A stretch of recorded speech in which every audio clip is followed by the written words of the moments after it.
Assalamualaikum warahmatullahi wabarakatuh. Today I will explain about revising style. Revising style is material in practical research in ELT. Now I need to introduce myself first. My name is Shabrina Alifah Marsya. In revising style, we have judging style. In judging style, there have three models on judging style. First, the judging style sounds more polite, abstract, and opaque, and this style is more often used in academic writing. Second, the judging style sounds simpler, as if it were like a parent talking to their child. This style is often used. Third, the judging styles sound like one college talking to another college. Next, the first two principles of clear writing. First one, disgusting impressions from their causes. In here, you need a way to think about sentences that connects an impression like confusing to what it is in the sentences that confusing you.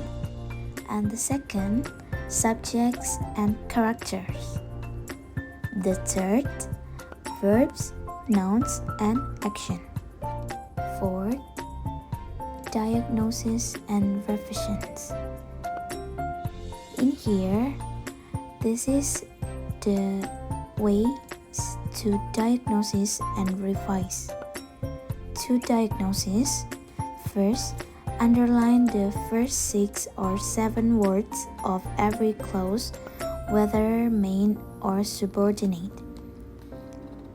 2. Performs to test. 3. If the sentence fails either test, you should probably revise. To revise, find the characters you want to tell a story about. If you can't, invent them. Next, find what those characters are doing. And then, create clauses with your main character as subject and their action as verb. And the fifth, who or what can be a character. 6. Avoiding excessive abstractions. And the last, 7th, creating main characters. Next is a third principle, old before new. This old-new principle happily cooperate with the ones about character and subjects, because older information usually name a character after you introduce it, usually at the end of a prior sentence. But should you ever have to choose between beginning a sentence with a character or with old information, always choose the principle of old before new. Now is choosing between the active and passive voice.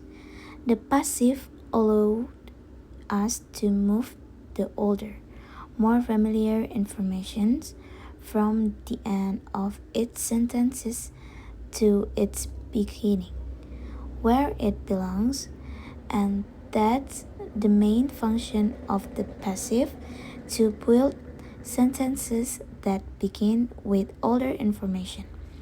If we don't use the passive voice when we should, our sentences won't flow as well as they could. In English class, students are told that they should use only active verbs, but they hear the opposite in engineering, the natural science, and some social science. Their teachers demand the passive, thinking that it makes writing more objective. Most of that advice is equally misleading. Now is a final principle. Complexity last. First, you must introducing technical terms. And then, second, introducing complex information. And the last, third, introducing what follows. And the last is speed and polish. Once you have revised your style, you should still check your grammar, spelling, and punctuation. Then you have to make sure that you have adhered to accepted conventions for representing numbers, proper names, foreign words, and so on. Although important, they are beyond the scope of this book.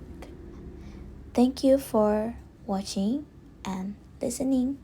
See you. Wassalamualaikum warahmatullahi wabarakatuh.